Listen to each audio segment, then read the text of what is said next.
آج کل social media پہ آپ دیکھ رہے ہیں کہ ایسے ذاکرین جو پورا سال صحابہ کرام کو ننگی گالیاں دیتے ہیں، محرم الحرام آنے سے پہلے اصلاح کے پیغام دیتے ہوئے نظر آئیں گے۔ شیعہ ذاکر آصف الفی کو دیکھ لیں یا شہنشاہ نقوی کو دیکھ لیں، سوشل میڈیا پر ان کی زبانوں کو دیکھا گیا ہے۔ اور محرم الحرام آئے گا اور پھر درس دیا جائے گا کہ اہل سنت کو چاہیے کہ اہل تشیع کی مجالس میں آئیں، اہل بیت کرام کا ذکر سنیں۔ میں ایسے شیعہ ذاکرین کو یہ کہنا چاہوں گا کہ آپ کو یہ غلط فہمی کب سے ہونے لگی کہ ہماری مسجدوں میں ذکر اہل بیت نہیں ہوتا؟ ہم ذکر اہل بیت کے لیے آپ کی مجالس کی ضرورت نہیں ہے ہمیں۔ اہل سنت کی مساجد ذکر اہل بیت سے سرشار ہیں، اور اہل سنت جہاں پر صحابہ کرام کے بارے میں سخت کلمات کہے جاتے ہوں، گالی گلوچ کیا جاتا ہو، سب و شتم کیا جاتا ہو، اہل سنت وہاں بیٹھ کر اہل بیت کرام کا نہ ذکر کرتے ہیں نہ ایسی زبانوں سے ذکر سنتے ہیں۔ اہل سنت کا عقیدہ بڑا واضح، بڑا پختہ،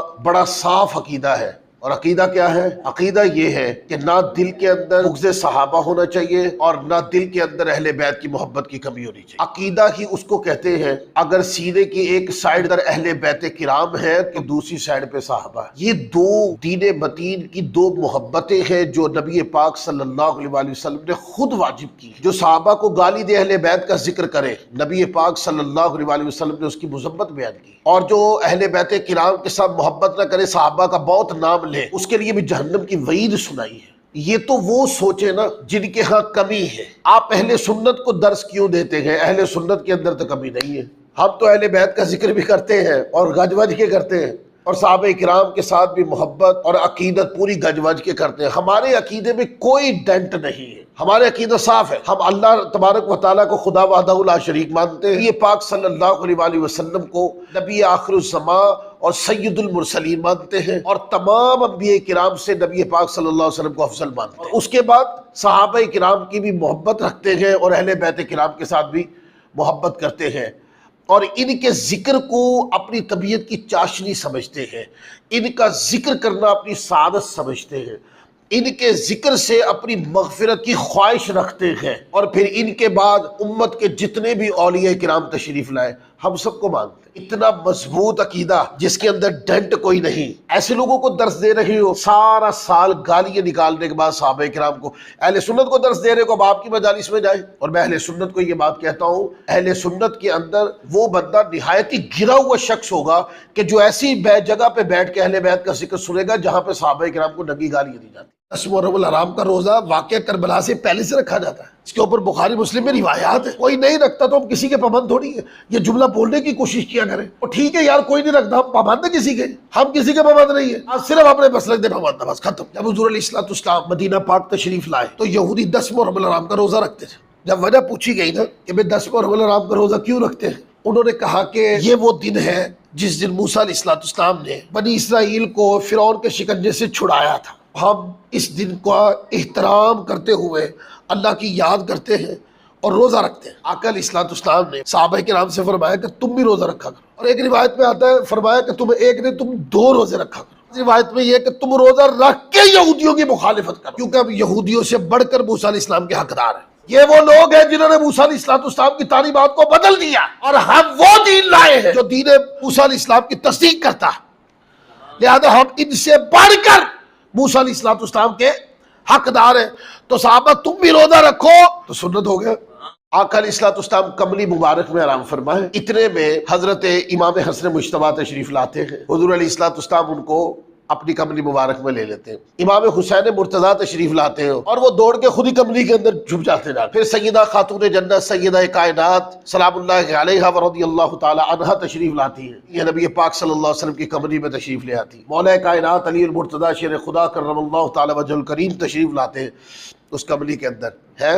یہ سارا منظر ظالموں بتاؤ نا کہ یہ روایت کس نے کی ہے؟ یہ روایت حضرت سیدہ ام سلمہ نے کیا ہے یا حضرت سیدہ عائشہ صدیقہ نے کیا ہے؟ اور شیعہ کی زبان سے یہ دونوں زبان محفوظ نہیں ہے۔ حسنین کریمین سے جو آقا علیہ السلام کی محبت ہے وہ روایت کس نے کی؟ صدیق اکبر نے رضی اللہ تعالیٰ عنہ۔ حضرت ابو ہریرہ رضی اللہ تعالیٰ عنہ، آپ صحابہ کرام کے نام گنتے جائیں، یہی تو وہ لوگ ہیں جنہوں نے بتایا کہ ان کا یہ مرتبہ ہے، حضور ان سے یوں محبت کرتے تھے۔ آج اہل بیت کا تذکرہ صحابہ کرام کے ذکر کے بغیر کیا کیسے جا سکتا؟ جنہوں نے یہ محبت پہنچائی ہے نا، وہ اس محبت کو پہنچانے کی سند ہے۔ آپ کو سند کا ذکر پہلے کرنا پڑے گا، پھر آپ اہل بیت کی محبت و عزت و عظمت کا مطلب پڑھ سکتے۔ شیعہ علماء گفتگو کرتے ہیں نا، اہل بیت سے محبت کرنا یہ ان کی بھی اکائی ہے، ہماری بھی ہے۔ جب ہم ان کے ساتھ بات کرتے ہیں تو احترام کو بلوز خاطر رکھتے ہیں، اور صحابہ کرام کا دفاع کرتے ہوئے کبھی اہل بیت کے اوپر سخت جملہ ہم نہیں بولتے۔ یہ رویہ اہل سنت کا، کیونکہ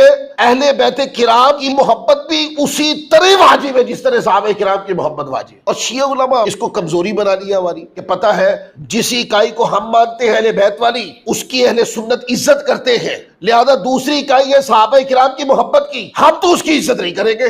اور پھر جو جملہ بازی، جو چڑھ چڑھ کے بولنا، اور جو سخت کلامی ہے، جو عزت کا جنازہ نکالنا، اب یہ مجھے بتانے کی ضرورت نہیں ہے۔ آپ حال سوشل میڈیا اور سوشل میڈیا کے اوپر اب تک آپ کو بہت ساری چیزیں مل گئی ہوں گی، اور اگر بہت ساری چیزیں آپ کو نہیں ملی تو آپ کو چند دنوں کے اندر مل جائے گی، کیونکہ میں نے کئی لوگوں کو دیکھا ہے، شیعہ ذاکرین کو یا علماء کو میں نے دیکھا ہے، بیان ہی مکمل نہیں ہوتا جب تک وہ صحابہ کرام کے اوپر سخت کلامی نہ کر لیں۔ آپ نے شان اہل بیت بیان کر دی، ظالموں کبھی شان اہل بیت کسی کے مقابلے میں بھی بیان ہوتی ہے۔ اہل سنت کا منہج ہے، اس کو سمجھیے گا، ہم کبھی کسی صحابی رسول رضی اللہ تعالیٰ عنہ کی شان کے مقابلے میں بیان نہیں کرتے۔ ہمارے ہاں ایسا ہوتا ہے، جس بزرگ ہستی کا ذکر ہو رہا ہے نا، ان کا ذکر پورے عزت و ادب اور احترام سے کرو بس۔ کبھی ایسا نہیں ہوا کہ کسی صحابی رسول رضی اللہ تعالیٰ کا ذکر کرتے ہوئے کسی اور ذات کے اوپر سخت کلمات بولے گئے ہو۔ اہل سنت کا یہ طریقہ ہی نہیں، اہل سنت اس کو پسند نہیں کرتے۔ اگر آپ پوچھیں کہ اہل سنت اس کو کہتے کیا ہے، بددینی کہتے ہیں۔ اس لیے آپ دیکھیں گے ہمارے ممبروں سے آپ کو مولا مرتضیٰ رضی اللہ تعالیٰ عنہ کی شان بھی سننے کو ملے گی، اور صرف سننے کو نہیں ملے گی بھائی، گج وج کے سننے کو ملے گی۔ لیکن شیعہ علماء کا تقاضا یہ ہے کہ اہل بیت یا مولا مرتضیٰ رضی اللہ تعالیٰ عنہ کی یا دیگر اہل بیت کرام کا ذکر کرنا ہے تو وہ تقاضا یہ کرتے کہ ہمارے طریقے سے کرو۔ بھئی کون ہے پابند یار آپ کا؟ آپ کون ہے؟ آپ کا کوئی پابند ہے؟ کوئی پابند نہیں ہے۔ مسلک اہل سنت خود ایک چمکتا ہوا مینار ہے پوری دنیا کے اندر۔ مسلک اہل سنت اس امت کا سب سے بڑا نظریہ ہے، ہم کیوں پابند ہو؟ اہل سنت فروغ دیتی ہے مقدس ہستیوں کا ذکر پورے عزت اور احترام سے کرنا چاہیے، تاکہ ان پاکوں کی عزت بلند ہو، ان کی طرف کسی کی نفرت کی نگاہ نہیں بڑھنی چاہیے۔ غیرت مند سنی بنے، یہ پیغام ہے میرا سوشل میڈیا کے ذریعے۔ اس مسجد میں آئے، اس مسجد میں بیٹھ کر ان پاک ہستیوں کا ذکر سنا کریں جن کے عقیدے میں ڈنٹ کوئی نہیں، اور جن کے عقیدے میں ڈنٹ کوئی نہیں ہے وہ عقیدہ صرف اہل سنت و جماعت کا عقیدہ۔ چند ایک ویڈیوز مجھے کسی نے بھیجی ہے کہ قاری صاحب ذاکر قرآن پڑھ رہے ہیں، یہ سنو ذرا۔ جب اس نے قرآن مجید پڑھا تو عبارت اتنی غلط پڑھی کہ بندہ کرے کہ ایسے بندے کو، یہ جو رہبر بنا ہوا ہے، اگر کوئی قرآن پڑھانے والا استاد ہو، کے پاس بھی نہ بیٹھنے دیں اس کو، کہ قرآن مجید دیکھ کے جس بندے کو نہیں پڑھنا آتا وہ آپ کا رہبر کیسے بن گیا؟ پھر چھوٹے چھوٹے لڑکے جن کو ابھی علی باتا نہیں آتی ہوگی علم کی، کتاب کیا ہے، علم کیا ہے، مسائل کیسے پڑھتے ہیں، کیسے سنتے ہیں،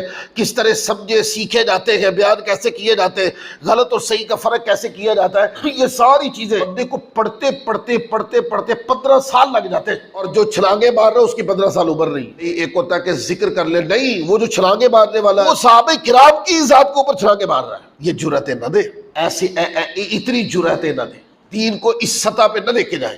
سخت کاروائی صرف اپنے نفس کو راضی کرنے کے لیے اتنی سخت کاروائی نہ کریں۔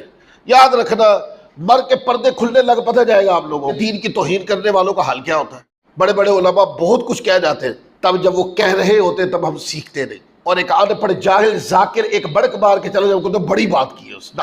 یہ جلد متاثر ہونے والا اپنا عقیدہ اتنا کچا سمجھا ہوا آپ نے۔ امت کی 90% سے زیادہ امت مصطفیٰ اس عقیدے میں ہے، اور امت کی 90% سے زیادہ اکثریت جس عقیدے پہ ہو، آپ اس کو اتنا کچا عقیدہ سمجھتے ہیں؟ آپ سن لیں کسی شیعہ ذاکر، جیسے ینگ دوست ہمارے بچے بیٹھے ہوئے ہیں نا، آپ کھول کے سنیں میری بات، آپ کو لگے گی نبی پاک صلی اللہ علیہ وسلم کا ذکر ہوگا تو پتہ کیا کہ پیغمبر نے کہا، یہ انداز ہے، پیغمبر نے کہا، اور جب اگلی نسبتوں کا ذکر آئے گا، نہیں مطلب سیدہ پاک رضی اللہ تعالیٰ عنہ کا ذکر آئے گا، تو ذکر آتے ہی کہیں گے اللہم صلی علی محمد وآل محمد۔ جنہوں نے فضیلت دی ہے آقا کی ذات، ان کا ذکر آئے گا تو پیغمبر نے کہا، مولا مرتضیٰ کا نام آئے گا تو چڑھا کے بیان کریں گے، اور جنہوں نے مولا مرتضیٰ کو مولا کائنات بنایا ان کا جب ذکر کریں گے پیغمبر نے کہا۔ یہ ہے تقریب کا جو نہیں ہونی چاہیے۔ مولا مرتضیٰ کی بہت شان ہے اور شان بیان کرنی ہے، پر یاد رکھنا یہ بھی ہے کہ یہ ساری شانیں باوسیلہ ذات رسالت باب ہے۔ سیدہ پاک کی بہت شان ہے، ساری شانیں باوسیلہ ذات محمد رسول اللہ۔